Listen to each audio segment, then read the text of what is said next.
Le grand reset, c'est quoi? C'est de décider à remettre la dose à zéro pour tous les États. Mais il se pose une question de loyauté.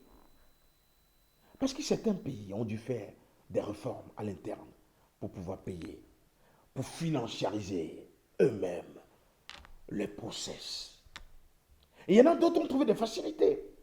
Croiser les bras, changer les indicateurs sur le bout de papier, demander à tel ministère, c'est quoi le chiffre, l'indicateur que les banquiers centraux ont demandé.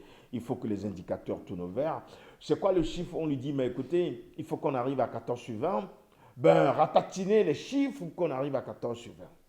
Donc, par des jeux, des machinations, les États se retrouvent comme étant des pays éligibles au niveau de ces banques sociales, des grandes banques de financiarisation, le FMI, la Banque mondiale, ainsi de suite. Donc, du coup, certains ont trouvé des facilités à travers la politique des 15, la planche à billets qu'on appelle souvent, pour pouvoir doper réellement des grands projets de développement.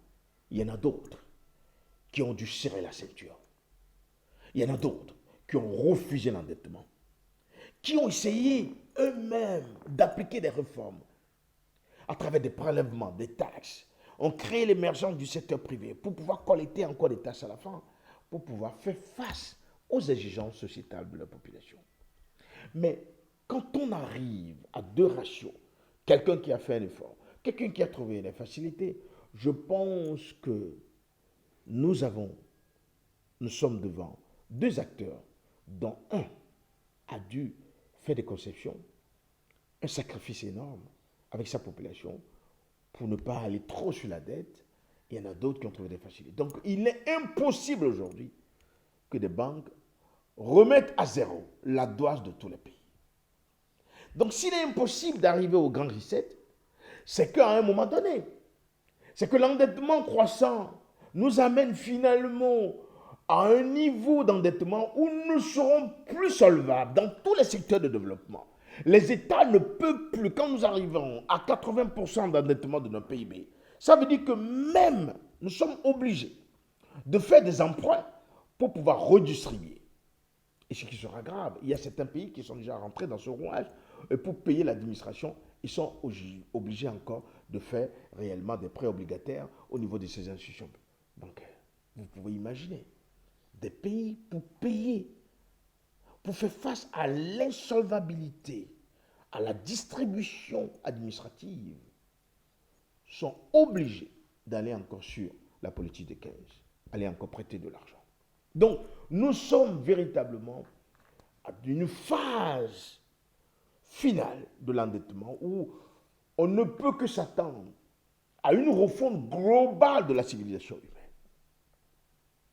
Et pour qu'on arrive à ce qu'on appelle un nouvel ordre mondial dans lequel nous pouvons réinventer l'économie, réinventer des nouveaux savoirs, il va falloir traverser une très grande zone de turbulence.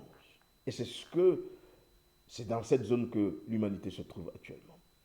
Et cette zone va finalement nous conduire dans une guerre, une grande guerre, que l'on veuille ou pas, que chacun fait tout pour pouvoir repousser ce chaos mondial, mais je pense que je vais devoir vous annoncer cette mauvaise nouvelle et qui est aujourd'hui irrévocable pour toutes les élites du monde entier. Ils savent très bien qu'il nous faut une destruction constructive, il nous faut véritablement arriver à une phase, il faut passer à la réforme.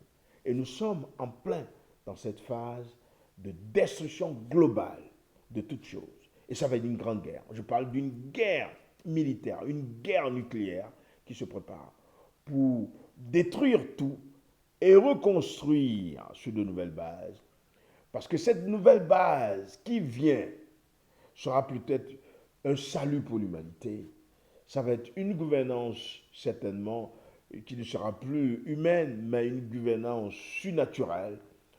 Amadeus, je peux le dire, ou bien gouvernance des Neuralink, ou bien de l'intelligence artificielle, je ne sais pas. Mais ce qui est sûr, le système crétinisant, marché-démocratie, nous a conduit à un carrefour de non-retour où le vin est tiré et que nous sommes en train de boire désormais. Et nous allons boire réellement la coupe qui nous a été servie. Et cette coupe est très amère. Et ça vient bientôt dans tous les pays du monde entier.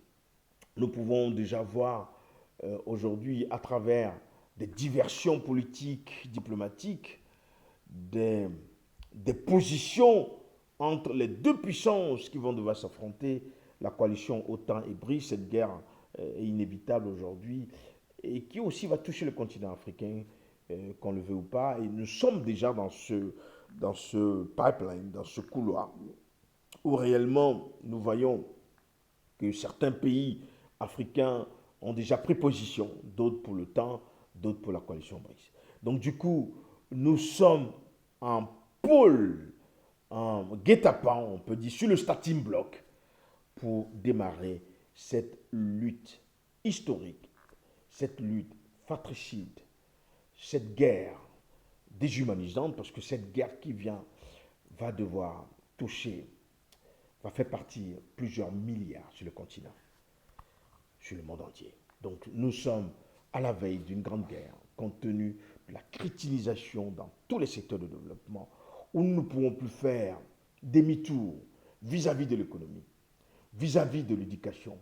Nous sommes aussi dans l'entropie informationnelle ou la désinformation constante dans tous les secteurs de développement. Et nous perdons en QI chaque année sur le continent africain, où réellement nos jeunes deviennent de plus en plus moins intelligents que les élites d'avant. Hein. Donc on le voit aujourd'hui puisque la plateforme éducationnelle ne permet plus véritablement des rétentions intellectuelles, cognitives assez importantes pour pouvoir bifurquer, créer des innovations, créer réellement des voies pouvant permettre à recréer une économie fonctionnelle et qui pourra nous permettre de pouvoir réinventer une autre civilisation négantropie.